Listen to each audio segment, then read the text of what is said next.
Enoch Manoka, jeune cadre de la génération 4, est un parti politique. Déjà sur ce plateau avec nous pour évoquer notamment le dialogue interne, les accords. Oui, nous sommes partis partout. Nous étions à Luanda, nous sommes allés à Nairobi, nous sommes allés très loin d'ici, à Doha au Qatar, et demain à Washington, les deux présidents, les Rwandais et les Congolais, vont être autour de Donald Trump, l'Américain, pour signer un accord de paix. Y aura-t-il vraiment la paix au Congo-Kinshasa? Et nous allons parler aussi économie. Trop d'impôts sur l'impôt, sur taxation au niveau du Congo-Kinshasa. Qu'en est-il réellement? Enoch Manoka, bienvenue. Merci M. Crispin, je vous remercie pour l'invitation. Je salue également tous les téléspectateurs que nous suivent de part et d'autre. Je suis très ravi de rehausser de ma présence aujourd'hui en fait que nous discutions ensemble des problématiques qui gangrènent notre pays. Alors, c'est beaucoup de défis pour notre pays. D'abord, défis sécuritaires, on commence par là, avant de placer un mot sur l'économie vers la fin. Nous sommes partis de partout. L'autre fois, j'ai reçu un invité qui m'a révélé que les dialogues entre Congolais, nous sommes au 47e dialogue. Mais les problèmes demeurent.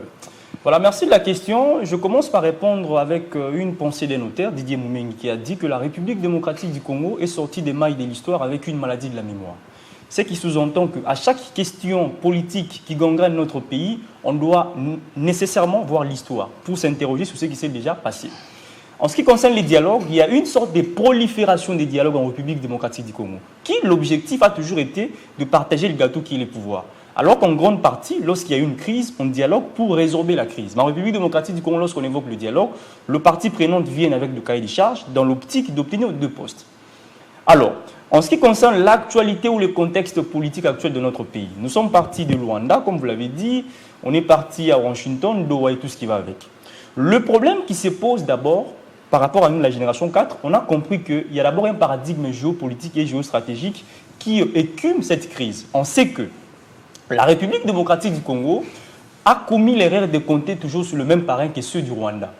Parce que vous le savez bien que moi... Donc, pour vous, ceux qui nous invitent, ce sont les mêmes qui parrainent le Rwanda depuis toujours. Exactement, depuis toujours. Parce que pour ceux qui savent, ne serait-ce qu'il... Mais si c'est le cas, alors, qu'est-ce que nous pouvons attendre d'un accord signé sous la facilitation de ceux-là même qui soutiennent notre adversaire, l'élément ou l'acteur principal, l'acteur qui nous a fait la guerre pour laquelle vous m'avez précédé dans ma réflexion. Nous comptons plus de 15 millions, j'ai jamais 15 millions, 10 millions de morts. Voilà, je vais en venir. Le problème qui se pose, c'est que la géopolitique actuelle de la sous-région fait en sorte qu'on puisse créer des pivots pour dégrader la sécurité dans la sous-région. Parce que l'insécurité profite à certains acteurs internationaux. À l'époque, je vous rappelle que le Zaïre fut un pivot de la sous-région de Grand Lac par rapport aux grandes puissances. Avec l'effet Marshall. Exactement. Nous étions à la base de la dégradation de la paix dans plusieurs États de la sous-région. Notamment en Angola. Exactement. Et aujourd'hui, c'est le Rwanda qui joue le même rôle que jouait le Zaïre à l'époque. Alors, si nous voudrions retrouver la paix en République démocratique du Congo, il faudrait d'abord implémenter une stratégie qui consisterait à changer de partenaires internationaux.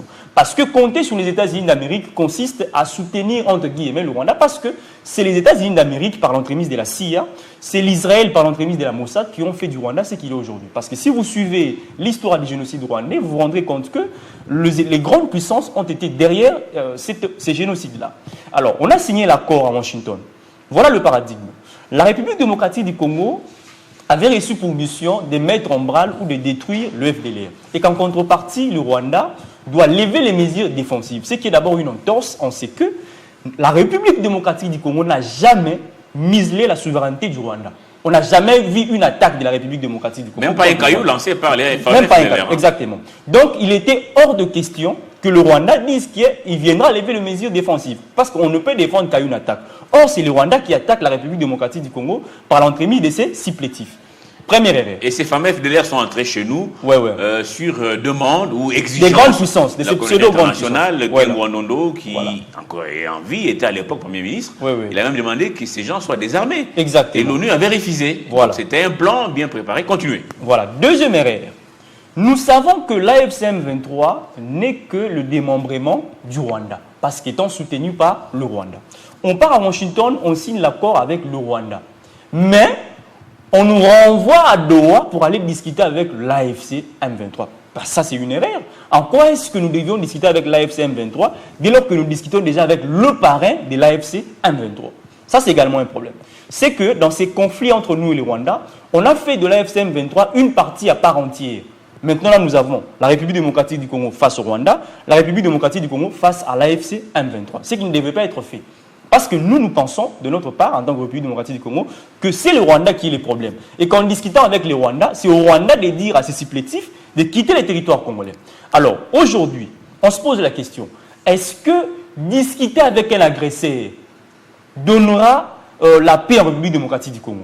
Prenant en compte le fait que le Rwanda est de mauvaise foi. On le sait toujours que le Rwanda ne respecte jamais ses engagements. Est-ce que cet accord nous permettra de retrouver la paix en République démocratique du Congo, encore que ce n'est pas le premier accord signé avec le Rwanda? On a toujours signé régulièrement des accords avec le Rwanda, mais ces derniers n'ont jamais respecté les clauses prévues dans ces accords-là. C'est comme ça que nous autres, la génération 4, pensons avec le président Gaston Fumuchama qu'il est d'abord impérieux que la discussion autour de la paix en République démocratique du Congo commence en interne. Parce que la paix... vous préconisez les dialogues internes. Exactement, les dialogues que vous avez dénoncés au début, parce que ces dialogues n'aboutissent qu'à des partages des postes. Maintenant, nous avons une proposition sur la table. Votre président veut aussi avoir un poste? Non.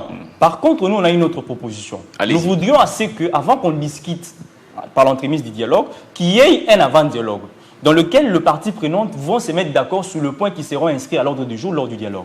Nous ne voudrions pas qu'on puisse faire du brassage, nous ne voudrions pas qu'on puisse laver ceux qui ont tué des Congolais, parce que pour nous, nous estimons qu'on peut dialoguer, mais il faut que les gens soient responsabilisés. Parce que pour qu'on puisse ramener la paix, il faut non seulement qu'on puisse faire cesser les armes, il faut également que ceux qui ont tué des gens puissent être arrêtés. C'est comme ça que pour nous, il faut un avant-dialogue. On discute, on s'est dit que voilà, on ne va pas faire du brassage, on ne va pas faire du mixage, on ne va pas aussi administrer les gens.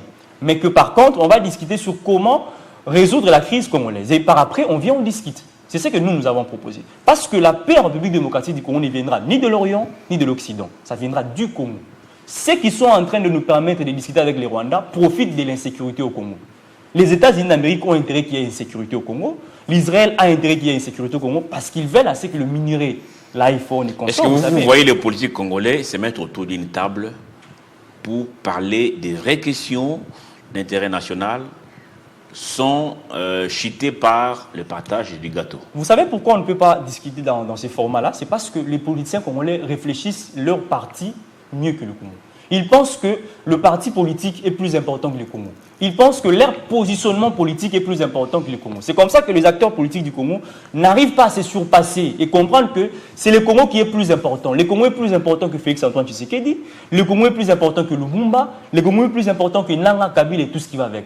L'intérêt supérieur du Congo doit primer sur les intérêts personnels des acteurs politiques de notre pays. C'est comme ça que, comme au Congo, on n'a pas l'éthique de mettre en exergue l'intérêt général, c'est comme ça que lorsqu'on discutera, les gens viendront toujours avec les cahiers des charges. Mais nous proposons qu'il y ait un avant-dialogue. Parce qu'on sait les intentions maléfiques et abracadabrantesques des acteurs politiques du Congo qui veulent toujours que lorsqu'il y a un dialogue, qu'on vienne se partager les gâteaux que le pouvoir. La génération 4 veut qu'il y ait un dialogue, oui, mais un dialogue qui ne va pas consister à laver les délinquants, un dialogue qui ne va pas consister à laisser en liberté ceux qui ont Alors, question directe. Par quel miracle un dialogue entre Congolais, vous dites un format qui ne peut pas faire à ce qu'on aboutisse au partage du gâteau, même ces formats-là, par quel miracle ce dialogue peut convaincre Kagame d'abandonner ses velléités expansionnistes? Parce que ça, c'est dans son...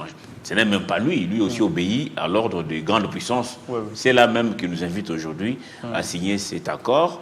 Par quel miracle un dialogue entre Congolais peut stopper les velléités et de Kagame et de ses maîtres à penser, que vous connaissez d'ailleurs? Exactement. Avant d'ailleurs d'arriver à votre question, il y a une petite sous-question. C'est qu'il faut comprendre que les velléités expansionnistes du Rwanda ne résultent pas que de la volonté de grandes puissances. C'est dans la nature de la nation rwandaise d'avoir ces velléités-là.